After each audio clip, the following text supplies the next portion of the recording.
Hi everyone, good morning. So do we do a check on who was at the party last night? He himself left. Thank you so much guys for joining us for the first session. Usually we were supposed to wrap up by 10:20, we're starting at 10:40. That's what the first stage does. I am Puneet. I represent a brand called WGSN. I'm hoping you're aware about us. We are a leading trend forecasting agency, arguably the largest in the world. So today we're going to talk about the Indian consumer. You can switch it off? Okay. We are all trying to cater to this young, growing population. We had certain sessions yesterday, we were talking about how young we are. But care to see how stupid we are. We are the most mixed bag of domestic consumption market you'll ever see. How do we appeal to this? One thing, we divide them by generations. Yes, there is Gen Z, there is Gen X, there is boomers, there is alphas, betas, gammas will come soon. Then in between, we have the zillennials, the millennials, the alphas, so many different mindsets. But what we're going to do to talk today is how do we classify them as Indian consumers? Because we need our mind space, we need our mindsets to divide that the same product might appeal to different generations across age groups, across regional disparities we have in the country. So this is some of content which we have picked up from our websites. So obviously, due to the time constraints which we have been given for this session, we're going to keep it very, very condensed, but just to give you enough so that you have some numbers. So just revisiting what was discussed yesterday, the opportunity, the India opportunity. An opportunity with people, consumers, who are the most aspirational in the world. So just to give you certain numbers, between 2011 and 15, more than 90 million people in India rose out of extreme poverty. This is important for us brands to understand. So there was a session yesterday where we were speaking about that the major consumption happens in just top 20 cities in India. Major of the consumption in the fashion and apparel space. But then if we have these stats, so this is a research done by Price, which is people research on India's consumers economy. So the earning capacity of aspirers, so people mostly living in rural areas, which can be tier 3 and beyond, they have an annual household income which has reached up to 5 lakh rupees. So this is how we're classifying. This is rich, which is more than 30 lakhs. But when you look at this number, how do you connect with these different aspirations? So certain elements, demographics, yes, young population, 65% of our population is under 35 years old. How many of us are below 35 here? 2. Rest of them are brand owners trying to cater. Spending. So what we are projecting is that household spending for India across these populations is going to reach or exceed 3 trillion by 2027, just next 2 years. But from a disposable income, we are projecting around 26% of Indian households will have a disposable income of $10,000. Now, how much of the market we can capture is what we're going to discuss as brands and retails. How do we reach out this? So there is rapid urbanization, there's economic expansion, and there is a rise of digital financial services. We have something which we call as telemedicine, one of the fastest growing segments, and there is quick commerce. So what it done is, it has given access to consumer goods across domains, across industries, to the remotest of areas. And there is a clear direction, which is first started as a government direction, made in India, buy local, but there is a clear direction from a cultural shift where consumers started preferring Indian-made brands. So buying local will be a trend per se from an Indian consumer. Now, how do we look at this? So certain key strategies, which we thought we'll just give you thought starters, can't go in depth because of time. So how do we look at value? We agree India has one of the highest disposable incomes, but are the Indian consumers value conscious? Absolutely yes. They are first time purchase, the younger Gen Zs. They are poor, they don't have money, but they're the ones who are going to influence fashion the most. But what they seek is quality at fair prices. Now, what the fair pricing is we're going to talk a bit in the next few slides. How do you look at culture? How do you prioritize cultural touchpoints will be a key as a branding strategy. How do you celebrate national heritage? How do you locally source materials, market those, keep them part of your storytelling will be key. And how do you cater to local tastes will appeal to this India's growing, which we call as the aspirational middle class now. Stereotypes. This is a time when brands can't avoid stereotypes, they need to challenge them. There are a lot of biases within the Indian society. And the changing views of the consumer, especially driven by the younger lot, is where we start challenging the stereotypes. And there is the great upper middle class, who are as aspirational as the richest in the country, who are as disposable about their incomes, as spendthrift as the richest in the country. And you can see this as a rise. Last year, we had the highest automotive sales ever recorded. House, homes, builder flats, villas, properties is soaring. You launch a new project, you have bookings much ahead of time. And that's the consumer. And this is not only restricted to certain rich people, what we call it, who have the money, but people who can afford, because there's a lot of financial avenues available to them. Now, how do you redefine value? So this is all about experiences, how you make them aspirational for them, how do you incorporate financial flexibility for these value-conscious consumers who have this increasing disposable income. So just to tell you, India's market for BNPL, which we call as Buy Now, Pay Later, is projected to reach around $26 billion by 2028. Consumers will look at latest fashion, and they're more than happy to adopt to AMIs to adapt those latest fashions. So we need to enlist influencers. So gone will be the days where you start looking only at celebs influencing fashions. Influencers, especially micro-influencers, are the ones who, going to the next 5 years, dominate any branding sense you have. Any spend you want to do, it has to be driven through the local influencers. So what we're talking about, regional influencers. There's going to be a lot of local taste. So if you have to sell in Bihar, look at a regional influencer out of Bihar. If you have to sell in a city or a town in Bihar, then start looking at an influencer over there. Those will be a bigger brand ambassadors than any other brand ambassador, whether it's Bollywood or cricket. But then convenience. We don't want to pay for it, but we want to be as convenient from a process delivery.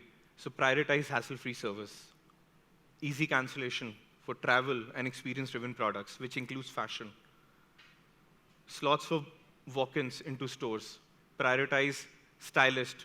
So just to project, we at WGSN feel that styling as an option at stores will be the next game changer for brick and mortar retail. We are all talking about online selling, but having personal stylists at every store who are well thought through, who understand trends, who understand the consumer, will be a sought-after service by any consumer of any time in any location. So redefining value from a traditional model is what is required to challenge and to adapt to this changing consumer, especially the Indian middle class. Now, how do you look at cultural touchpoints? We need to create deeper ties with the Indian market. Look at heritage touchpoints. Starts adapting local tastes into your entire offering. What would you do if you cannot, if you're an international brand, you need to look at collaboration with local brands. There is a rise of localism, and this is not an Indian concept, this is a global concept right now. If we see latest, Trump wants migrants to go out. He signed the first order he signed was deporting a lot of them. So if you look at it from a cultural standpoint, what we're trying to do is, they are trying to make America for America. What we're trying to do is make India for India. We spoke about two elements. Last 2-3 years, we've been speaking about India and Bharat. So there is a small merging into them. There's nothing called India and Bharat. What we anticipate is Bharat is what we're trying to refer to as rural India, but 65% of e-com sales happen tier 3 and beyond. So, and they are the ones who adapt to the latest trends and latest fashion. So this is an example of a brand called Motherlands, just country's heritage, cricket. So they did a special collection on cricket. What we're trying to say and give examples is when you look at localism, whether it's collection making, whether it's reviving Indian crafts, you will have an Indian audiences which will like this. Start giving them a connection to their own roots. Look at historical styling and vintage narratives. Merge it with international trends is when you get that nation's history and the Indian story to sell off. Just to give an example, take cues from a fashion brand, take cues from what McDonald's did in India, or what a KFC has done. You have a McAloo Tikki burger. This is what food industry has done, but that's the kind of examples which we feel will be relevant for the fashion industry to start adapting to local tastes and start merging them with trends. We have a biryani bucket at KFC, fried chicken and a biryani bucket. So those are how you adapt to local tastes.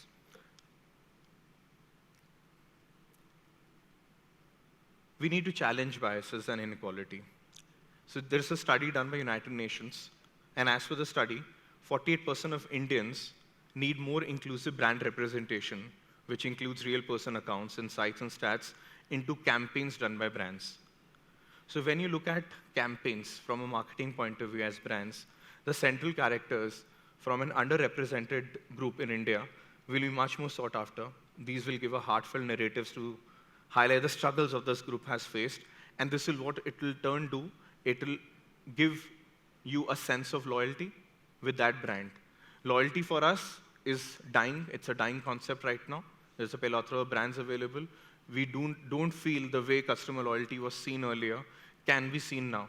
So the only thing you can do as brands is start challenging the stereotypes.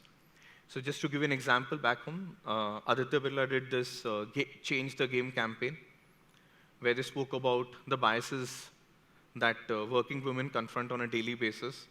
It was a film which features women leaders across the company who have been successful in challenging the stereotypes. One of the most seen campaigns in recent years. Why? Because you need to create diversity in your offerings, but what you also need to do is start adding diversity in your marketing teams as well.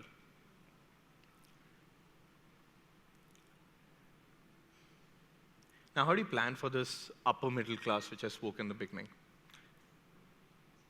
Start looking at creating rich, luxury, online retail experiences, buzzworthy collections for these youthful consumers who are looking for premium experiences.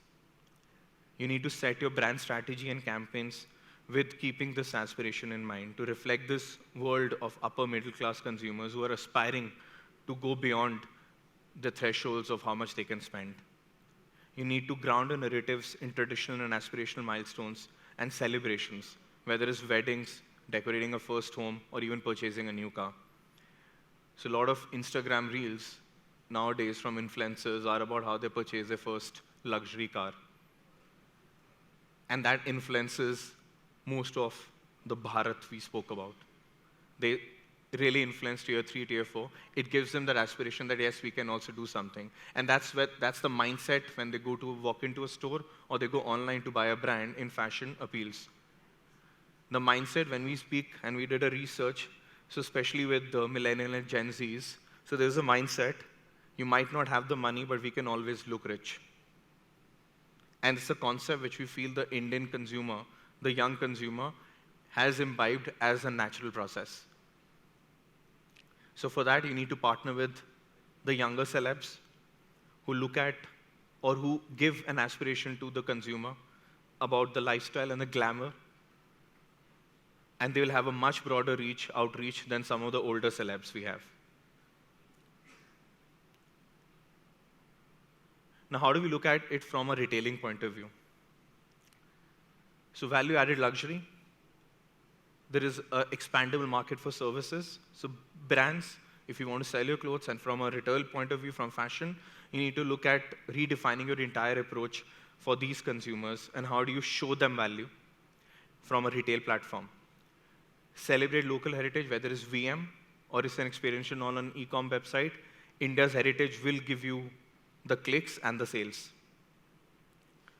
There is something which we feel is an opportunity for many, many tech companies to capture, or brands, something which we call as a super app opportunity. Because we have low-cost smartphones available, so super apps will be something which will create a bigger disruption than a smartphone did. Everything in one place. So Jio is trying to build that, where from a payment to purchase across portals can be done through a single app, and that's the convenience which the consumer is looking. And look at premium tastes from a consumer point of view. My time's running out, so I'll make it a little faster, if I can get 2-3 minutes. So when you look at value-added luxury, Indian consumers will prioritize value and quality over price alone. The concept of people not able to pay a certain premium, so the premium's margin has to be a little lower. We're still not there that we can charge super premium in terms of pricing. But yes, people will prioritize value, especially the Indian consumer. But what we can anticipate is as the disposable income grows, so what we feel is the Gen Z is going to start getting richer. Some of the younger Gen Zs will get into the working population, start earning a lot more.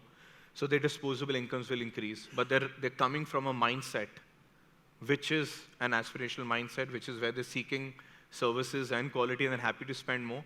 So there is going to be a rise over there. So if you are willing to give them premium products, you'll have a purchase from that consumer.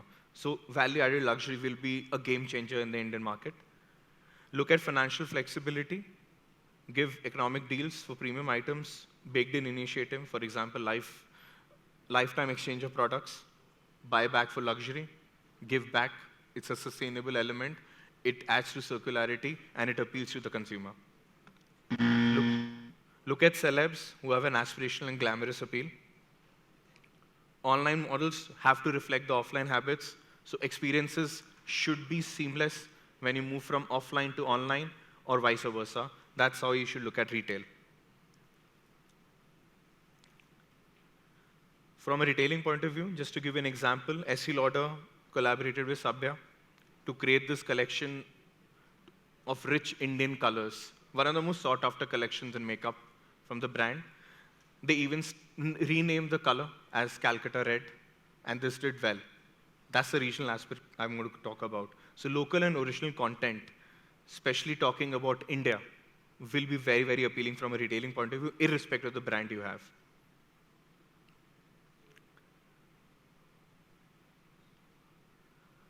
Last, but from a super app opportunity, for those who have, I gave an example of Reliance, but there is a huge appeal for a super app opportunity in India. But the best part from a consumer retailing point of view, from an Indian consumer, is how do you appeal to the premium tastes as brands? So whether it's adding quality to your product, talking about sustainable initiatives you have taken, all storytelling will work for the Indian consumer. Offline sales do dominate the India's retail industry, but online pre-purchase experience will be a very, very important driver for any brand over here. Look at the rise of D2C brands in India. Look at Made in India brands. I think they're the fastest growers, and they will continue to dominate the fashion scene also. So 2 opportunities which one needs to look at for the next 3 years in India is a pet boom and a baby boom. From a retail perspective, we anticipate pets will be one of the categories which you can see from a fashion brand also growing immensely, and baby booms. So what we've seen, there's a demand of baby care products in tier 3 cities and beyond is on the rise. They've increased 30% year on year for the last 2 years. So these are 2 categories in India which we feel are the best for you to expand to. Taken a lot of extra time, but that's the end of it. Happy to explore more. You can scan this QR code.